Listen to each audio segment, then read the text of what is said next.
2026 പോകുമ്പോൾ പ്രശ്നം എന്ന് വെച്ചാൽ സർവീസാണ്. ഈ ഒരു ടയറിൻ്റെ ഒരു സൈഡ് മാത്രം തേയും. ഇതിൻ്റെ ഒരു ടയർ ലൈഫാണ് പിന്നെ ഒരു കാര്യം പറയുന്നത്. വണ്ടി എടുത്തപ്പോൾ തൊട്ട് ഇതിൻ്റെ ഉള്ളിൽ നിന്ന് ചെറുതായിട്ട് ഹെഡിൻ്റെ ഉള്ളിൽ നിന്ന് സൗണ്ടും കാര്യങ്ങളും ചെറുതായിട്ട് ആക്സിലറേഷൻ എന്ന് വെച്ചാൽ ഭയങ്കര അടിപൊളിയാണ്. ഹലോ ഗൈസ്, പുതിയൊരു വ്ളോഗിലേക്ക് സ്വാഗതം. അപ്പോൾ നമ്മളിന്ന് വന്നിട്ടുള്ളത് നമ്മുടെ ഓലയുടെ ഒരു റിവ്യൂ ആയിട്ടാണ്. അതായത് ഏകദേശം 45,000 കിലോമീറ്റർ നമ്മുടെ വണ്ടി ഓടി.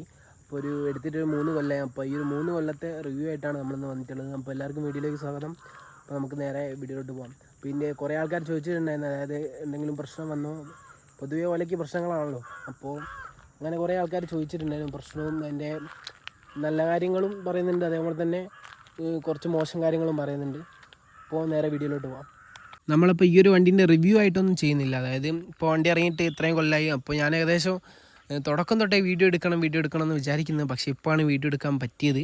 അപ്പോൾ ഏകദേശം 45,000 കിലോമീറ്ററായി, 3 കൊല്ലമായി, ഏകദേശം 3 കൊല്ലമാവാൻ പോകുന്നു. അപ്പം റിവ്യൂ ആയിട്ടല്ല ചെയ്യുന്നത്. അതായത് എൻ്റെ ഒരു എക്സ്പീരിയൻസ് പറയുകയാണ്. എനിക്ക് ഏറ്റവും ഇതിലിഷ്ടപ്പെട്ട കാര്യം, അതേപോലെ തന്നെ ഇഷ്ടപ്പെടാത്ത കാര്യമാണ് ഈ ഒരു വീഡിയോയിൽ പറയുന്നത്. അപ്പോൾ വീഡിയോ അവസാനം വരെ കാണാൻ ശ്രമിക്കുക. അപ്പം നമുക്ക് നേരെ വീഡിയോ ഇട്ടു.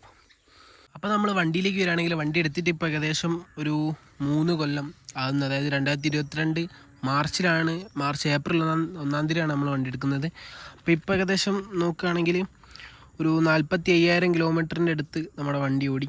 45,000 ആവുന്നു. 44,828 കിലോമീറ്റർ ഓടി. അപ്പോൾ ഈ ഒരു 44,000 ചില്ലറ കിലോമീറ്റർ ഓടാൻ, ഏകദേശം 45,000 തന്നെ. അപ്പോൾ 45,000 കിലോമീറ്റർ ഓടാൻ വേണ്ടിയിട്ട് എന്തൊക്കെ പ്രശ്നങ്ങളാണ് വന്നത്.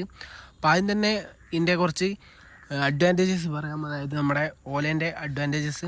അപ്പോൾ അഡ്വാൻറ്റേജ് ആയിട്ട് പറയുകയാണെങ്കിൽ ഫസ്റ്റ് തന്നെ എനിക്ക് ഏറ്റവും ഈ ഒരു വണ്ടിയിൽ ഇഷ്ടപ്പെട്ട കാര്യം എന്ന് വെച്ചാൽ ഇതിൻ്റെ ആക്സിലറേഷനാണ്. അതായത് ഇപ്പം പെട്ടെന്ന് നമുക്കൊരു വണ്ടീനെ ഓവർടേക്ക് ചെയ്യണം. അതായത് ഏതൊരു രീതിയിലായാലും നമുക്കിപ്പോൾ ഒരു അത്യാവശ്യം CC കൂടി ഒരു 200 CC ഉള്ളൊരു വണ്ടീനെ നമുക്ക് ഓവർടേക്ക് ചെയ്യണം. അപ്പോൾ ഈ ഒരു രീതിയിലായാലും ഇതിൻ്റെ ആക്സിലറേഷൻ എന്ന് വെച്ചാൽ ഭയങ്കര അടിപൊളിയാണ്.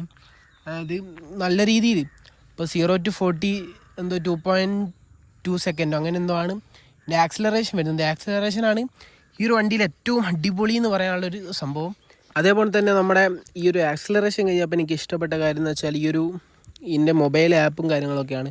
അത് മൊബൈൽ ആപ്പിൽ നമ്മൾ കൃത്യമായിട്ട് ഇതിൻ്റെ റേഞ്ചും കാര്യങ്ങളും, എത്ര ചാർജ് ഉണ്ട്, ചാർജ് ചെയ്യുകയാണോ, ബാക്കി എല്ലാ ഡീറ്റെയിൽസും നമുക്ക് അറിയാൻ പറ്റും. എവിടെയൊക്കെ വണ്ടി പോയി, എത്ര സ്പീഡ് പോയി, എല്ലാ ഡീറ്റെയിൽസും അറിയാൻ വേണ്ടി പറ്റും. അതേപോലെ തന്നെ 45,000 കിലോമീറ്റർ ഓടിയപ്പോൾ എനിക്ക് വന്ന ബുദ്ധിമുട്ട് എന്ന് പറയുകയാണെങ്കിൽ കാര്യമായ ബുദ്ധിമുട്ടൊന്നും വന്നില്ല എന്നുള്ളത് തന്നെയാണ്. അതായത് 45,000 കിലോമീറ്റർ എൻ്റെ ഒരു സ്വന്തം എക്സ്പീരിയൻസ് ആണ് പറയുന്നത്.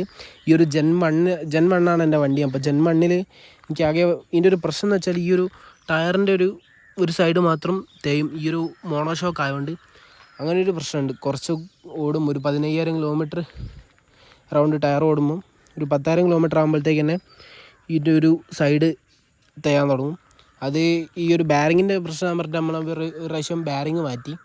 അതേപോലെ തന്നെ വേറെ ഒരു പ്രശ്നം എന്ന് പറയുകയാണെങ്കിൽ വണ്ടി എടുത്തപ്പോൾ തൊട്ട് ഇതിൻ്റെ ഉള്ളിൽ നിന്ന് ചെറുതായിട്ട് ഹെഡിൻ്റെ ഉള്ളിൽ നിന്ന് സൗണ്ടും കാര്യങ്ങളും ചെറുതായിട്ട് ഇങ്ങനെ കിടകിട എന്നുള്ളൊരു സൗണ്ട്. അതായത് ചെറിയൊരു ഗട്ടറുള്ള റോഡും കൂടെ പോകുമ്പോൾ, ഇപ്പോൾ ഇതേമാതിരിയുള്ള സ്മൂത്ത് അല്ലാത്ത റോഡും കൂടെ പോവുകയാണെങ്കിൽ ഒരു സൗണ്ടും കാര്യങ്ങളും വരുന്നുണ്ട്. അതാണ് പിന്നെ മെയിനായിട്ടുള്ള പ്രോബ്ലമായിട്ട് പറയുകയാണെങ്കിൽ.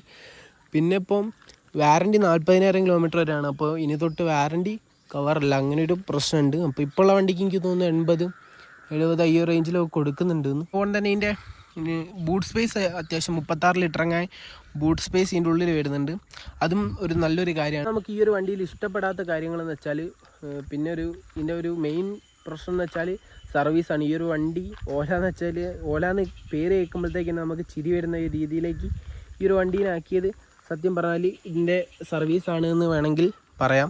അതായത് സർവീസ് വളരെ മോശമാണ്. ഞാൻ ഏകദേശം ഇതിനൊരു കംപ്ലയിൻറ്റ് വന്നതെന്ന് വെച്ചാൽ, ഇപ്പോൾ ഡിസഡ്വാൻറ്റേജ് പറയുകയാണെങ്കിൽ എൻ്റെ വണ്ടിക്ക് ആകെ ഒരു കംപ്ലയിൻറ്റ് വന്നതെന്ന് വെച്ചാൽ ഇതിൻ്റെ ഉള്ളിലൊരു കേബിൾ കാണാം. ഇത് ഈ ഒരു കേബിൾ LV കേബിൾ എന്ന് പറയും. അപ്പോൾ ഈ ഒരു കേബിളിന് ഒരു പ്രശ്നം വന്നിട്ട് വണ്ടി കുറച്ചങ്ങോട്ട് ഓടുമ്പോഴത്തേക്ക് വണ്ടി റീസ്റ്റാർട്ട് കാണിക്കുക, വണ്ടി ഓഫാകുക, അങ്ങനെ ഒരു പ്രശ്നം വന്നിരുന്നു. അപ്പോൾ അതാണ് ഈ ഒരു വണ്ടിക്ക് എനിക്ക് വന്നൊരു കംപ്ലയിൻറ്റ്. പിന്നെ വന്നത് ഈ ഒരു ടയർ പകുതി തേയുന്ന ഈ ഒരു പ്രശ്നം.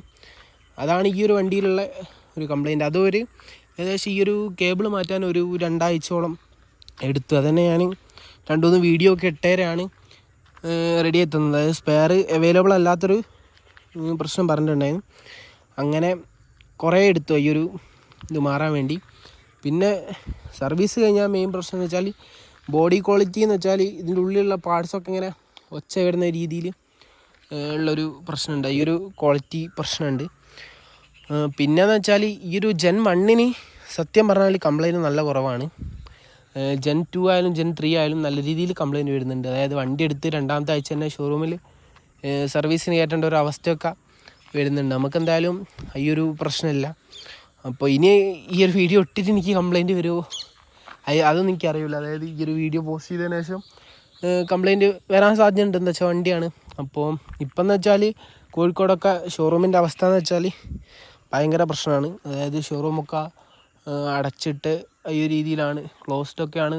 അതിൻ്റെ ഉള്ളിൽ പണിയെടുക്കുന്നുണ്ടെന്ന് തോന്നുന്നു, പക്ഷേ പുതിയ വണ്ടിയൊന്നും എടുക്കാത്ത സിറ്റുവേഷനൊക്കെ ഉണ്ട്. പിന്നെ വേറെ ഒരു കാര്യം എന്ന് വെച്ചാൽ ഡിസ്അഡ്വാൻറ്റേജ് ആയിട്ട് പറയണമെന്ന് വെച്ചാൽ അതായത് ഇതിൻ്റെ ഒരു ടയർ ലൈഫാണ്. പിന്നെ ഒരു കാര്യം പറയാനുള്ളത്, ടയർ ലൈഫ് ഏകദേശം ഒരു 10,000 കിലോമീറ്ററിനുള്ളിലായിട്ടാണ് ബാക്കിലത്തെ ടയർ കിട്ടുന്നത്. അത് അത്യാവശ്യം നമ്മൾ ഇപ്പോൾ ഡെലിവറി പർപ്പസും കാര്യങ്ങളൊന്നും അല്ലാണ്ട് അത്യാവശ്യം കൈ കൊടുത്ത് ഓടിക്കുന്ന ഒരാളാണെങ്കിൽ ഏകദേശം ടയർ ലൈഫ് കിട്ടുന്നത് 10,000 കിലോമീറ്ററാണ് ബാക്കിലത്തെ ടയർ. അപ്പോൾ ഡെലിവറിക്കൊക്കെ നമ്മൾ ഓടിക്കുമ്പോൾ ഈ ഒരു രീതിയിൽ മെല്ലെ ഓടിക്കുമ്പോൾ നമുക്ക് ടയർ ലൈഫ് നല്ല രീതിയിൽ കിട്ടുന്നുണ്ട്. ഞാൻ അങ്ങനത്തെ കുറേ ആൾക്കാരോട് ചോദിച്ചപ്പോൾ അവരൊക്കെ അങ്ങനെയാണ് പറഞ്ഞത്, ഒരു 20,000 റൗണ്ടൊക്കെ കിട്ടുന്നുണ്ടെന്ന്.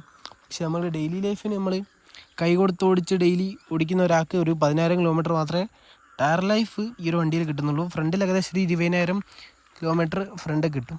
ഏകദേശം ബാക്കിലത്തെ ടയർ 4 പ്രാവശ്യവും ഫ്രണ്ടിലത്തെ ടയർ 2 പ്രാവശ്യവും മാറിയിട്ടുണ്ട്.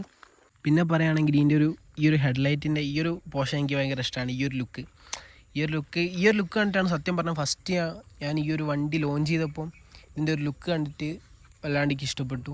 അങ്ങനെയാണ് ഈ ഒരു വണ്ടിയിലേക്ക് നമ്മൾ പോകുന്നത്. അപ്പോൾ ലോഞ്ച് ചെയ്ത് ഏകദേശം ഒരു കൊല്ലം കഴിഞ്ഞപ്പോൾ നമ്മൾ എടുത്തത്.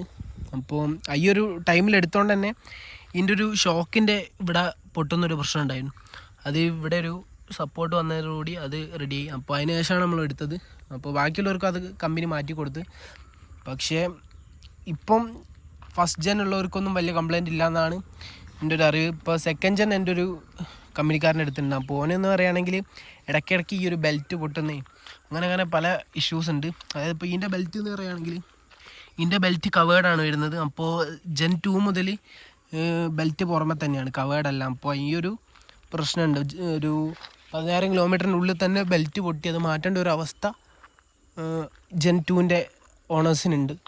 പിന്നെ ഈ ഒരു വണ്ടിയിൽ എനിക്ക് ഇഷ്ടപ്പെട്ട കാര്യം എന്ന് വെച്ചാൽ ഇതിൻ്റെ ഒരു റെസ്പോൺസാണ്. അതായത് ഇപ്പോൾ നമ്മൾ ആക്സിലേറ്റർ കൊടുത്ത് ഈ ഒരു ക്യുക്ക് നമുക്കൊരു ഡിലേ ഫീൽ ചെയ്യൂല. അപ്പോൾ ഞാൻ വേറെ പല വണ്ടിയും ഓടിച്ചു നോക്കിയപ്പോൾ തന്നെ വേറെ പല ഇലക്ട്രിക്കും ഞാൻ ഓടിച്ചു നോക്കിയപ്പോൾ ഈ ഒരു മെയിൻ പ്രശ്നം എന്ന് വെച്ചാൽ ചെറിയൊരു ഡിലേ നമുക്ക് ആക്സിലേറ്റർ കൊടുത്ത് കുറച്ച് കഴിഞ്ഞാൽ നമുക്കൊരു ഡിലേ ഈ ഒരു വണ്ടിയിലൊക്കെ ഫീൽ ചെയ്യും. പക്ഷേ ഈ ഒരു വണ്ടിയിലെന്ന് വെച്ചാൽ ഡിലേ തീരെ ഇല്ല.